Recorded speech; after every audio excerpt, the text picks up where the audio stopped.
പൂക്കളടർന്നപ്പോൾ മകന്റെ ദുർഗന്ധം. സ്നേഹമുള്ള DCL കുടുംബാംഗങ്ങളെ, കഴിഞ്ഞയാഴ്ച സോഷ്യൽ മീഡിയയിൽ വൈറലായി ഓടിയ ഒരു വീഡിയോ കാണുവാനിടയായി. ഒരു വലിയ വീട് കോടികൾ മുടക്കി പണിതതാണ് എന്ന് കണ്ടാൽ മനസ്സിലാകും.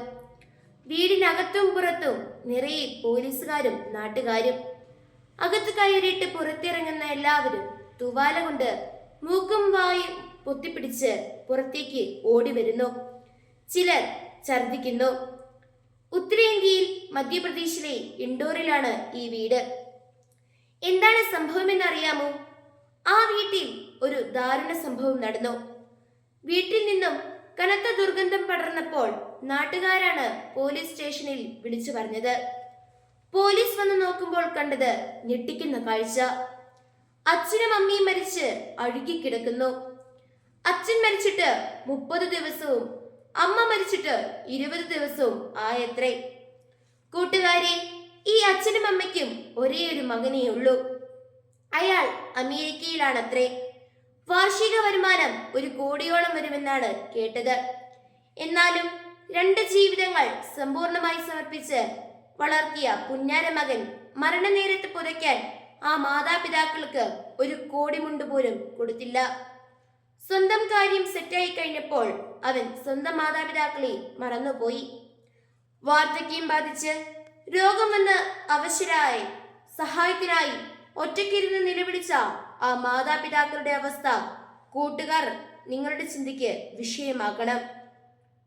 ഏക മകൻ പിറന്നു വീണ നിമിഷം മുതൽ അമ്മിഞ്ഞപ്പാലും അച്ഛന്റെ നെഞ്ചിൻ കൂടും വാസനാ സോപ്പുകളും സുഗന്ധ ചാമരവും തേച്ച് കുളിപ്പിച്ച് വാത്സല്യത്തേനും ചക്കരയുമ്മകളും നൽകി വളർത്തിയ ഓർമ്മകൾ അവരുടെ മിഴികൾ നനയിച്ചിട്ടുണ്ടാകാം. വീട് ഇൻഡോറിലാണെങ്കിലും മകന്റെ ഹൃദയത്തിന്റെ ഔട്ട്ഡോറിലായിരുന്നു ആ അച്ഛനും അമ്മയും. അതുകൊണ്ടാണ് മാതാപിതാക്കളുടെ ശരീരം വീട്ടിൽ കിടന്നഴുകിയപ്പോൾ നാട് മുഴുവൻ നിറഞ്ഞത് ആ മകന്റെ മനസ്സിന്റെ ദുർഗന്ധമായിരുന്നുവെന്ന് നാട്ടുകാർ പറഞ്ഞത്. എന്തായിരിക്കും അവസാനം വരെ അവർ ഓർത്തത്? എന്തായിരിക്കും ആ അച്ഛന്റെ അവസാനത്തെ വാക്കുകൾ? മരിച്ചു കിടക്കുന്ന ആ പാവം അച്ഛന്റെ ശരീരം പുഴുവരിക്കുന്നത് കണ്ടുകൊണ്ട് മകനെ വിളിച്ചു കരഞ്ഞു മരിച്ചു വീഴുന്ന ഒരമ്മ. ഇതെല്ലാം ഇന്ത്യയിൽ സംഭവിച്ച കാര്യങ്ങളാണ് കൂട്ടുകാരെ. നാട്ടുകാരും പോലീസും വന്നപ്പോൾ 2 പേരുടെയും ശരീരം പുഴുവരിക്കുന്നത് കണ്ണുകൊണ്ട് കണ്ണുപൊത്തി കരഞ്ഞു പോയത്രേ. കൊച്ചേട്ടന്റെ കത്ത് വായിക്കുന്ന എല്ലാ കൂട്ടുകാരും ഇപ്പോൾ വായന അവസാനിപ്പിച്ച് സ്വന്തം അച്ഛന്റെയും അമ്മയുടെയും മുഖത്തേക്ക് ഒന്ന് നോക്കാമോ? ആ മുഖത്ത് സ്നേഹത്തോടെ ഒരു ചക്കരയമ്മ കൊടുക്കാമോ? ഞാൻ എവിടെ എല്ലാം പോയാലും, എത്ര വലുതായാലും, ആരായി തീർന്നാലും, എത്ര വലിയ കോടീശ്വരനായാലും എന്നെ ഞാനാക്കിയ എന്റെ അച്ഛനെയും അമ്മയെയും ഞാൻ ഒരിക്കലും മറക്കില്ല എന്ന് ആ മുഖത്ത് നോക്കി പറയാമോ?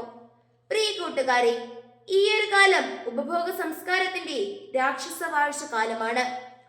ഉപയോഗമില്ലാത്തതിനെ ഉപേക്ഷിക്കാനുള്ള പ്രലോഭനത്തിന് അടിമപ്പെടുന്നവരുടെ കാലമാണ്.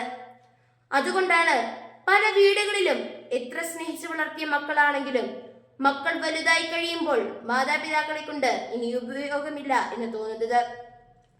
നല്ല മക്കൾ മാതാപിതാക്കളെ മറക്കില്ല. എത്ര സൗകര്യമുണ്ടായാലും, എത്ര നഷ്ടങ്ങൾ ഉണ്ടായാലും മാതാപിതാക്കളാണ് ഞങ്ങളുടെ ഏറ്റവും വലിയ സമ്പത്തെന്ന് പറയാനുള്ള ധൈര്യവും ബോധ്യവും നല്ല മക്കളുടെ സമ്പാദ്യമാണ്. അത്തരത്തിലുള്ള സമ്പന്നരാകാൻ കൂട്ടുകാർക്ക് കഴിയുമ്പോൾ മാതാപിതാക്കളുടെ നന്മയുടെയും മക്കളുടെ സ്നേഹത്തിന്റെയും സുഗന്ധം കൊണ്ട് വീടും നാടും നിറയും. അങ്ങനെ നിങ്ങളുടെ വീട്ടിലും നാട്ടിലും സ്നേഹസുഗന്ധം നിറയട്ടെ എന്ന് ആശംസിക്കുന്നു. സ്വന്തം കൊച്ചേട്ടൻ.